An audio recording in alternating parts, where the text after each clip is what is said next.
This month marks the 10th anniversary of LittleBigPlanet. The original game launched on October 27th, 2008 in North America for the PlayStation 3. Why didn't I just wait a few more days to post this? Because I wanted to get ahead of Red Dead Redemption 2's launch. Duh. Anyway, for all intents and purposes, the game's star, Sackboy, became the default mascot for the system. Because of this fact, it got pushed a lot, not just for sequels, but in guest spots as well. To begin, let's go through what LittleBigPlanet is all about. To put it shortly, LittleBigPlanet is a puzzle platformer with a handmade style. Everything from the game's characters to the levels are all made out of household items like yarn, cardboard, foil, and so forth. This wasn't just for aesthetic purposes either. It went along with another big mechanic, level creation. Games had certainly tinkered with this concept before LittleBigPlanet, but it was a major deal for consoles at the time, even though, yes, creating levels was cumbersome and required a lot of tutorials. That said, fans kept at it, and there's tons of amazing content out there.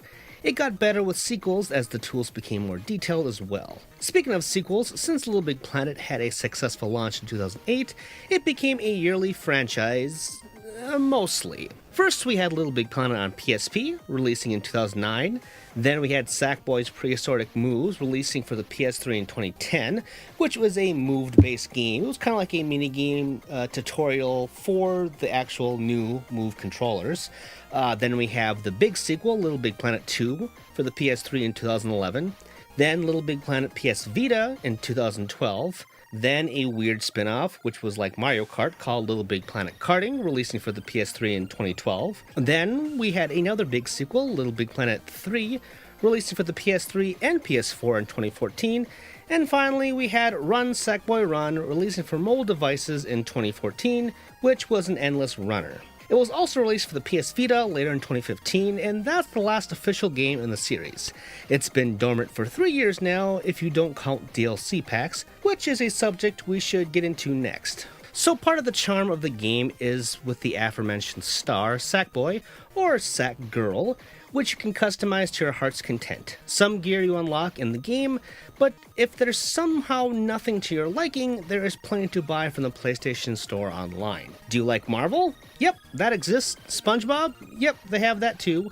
Final Fantasy VII is even in there. The number of properties represented is staggering, as is the money you can spend, which is in the hundreds. And what's the point of customizing your characters if you can't show it to anybody? Well, of course there is co-op. However, despite the friendly appeal of Sackboy and the cutesy Lil design, these games are pretty hardcore. It's a weird dichotomy for the series, and I felt it never truly knew what it wanted to be. The somewhat floaty controls and no adjustable difficulty certainly didn't help either. That said, they're not Dark Souls levels of challenge.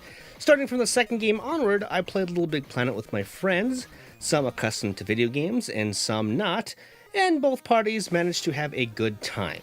Again, it's the adorable charm that really sells this series, and why the brand persisted so strongly with Sony for years.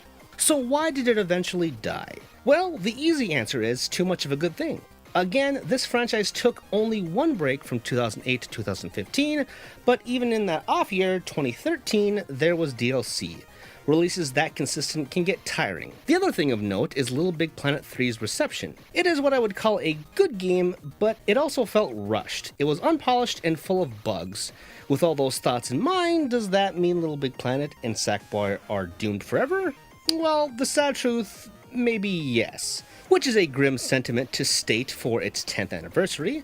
That said, Media Molecule, the original developers, is hard at work creating a new, more ambitious project called Dreams. Perhaps someday Sackboy can return in that. For now, LittleBigPlanet will have to remain just that, a dream of yesteryear. My name is Tristan, and you've been watching ReActionExaminer, wherein I do my best to create interesting videos to entertain and educate you fine folks. Be sure to subscribe, that helped me out a lot. And if you want to check out more, be sure to read my work over on The Gamer, wherein I write fun little listicles. You can also drop by my personal website, GameJerk, wherein I post other articles and reviews. All these links and more can be found in the description below. Thanks, and see you all next time.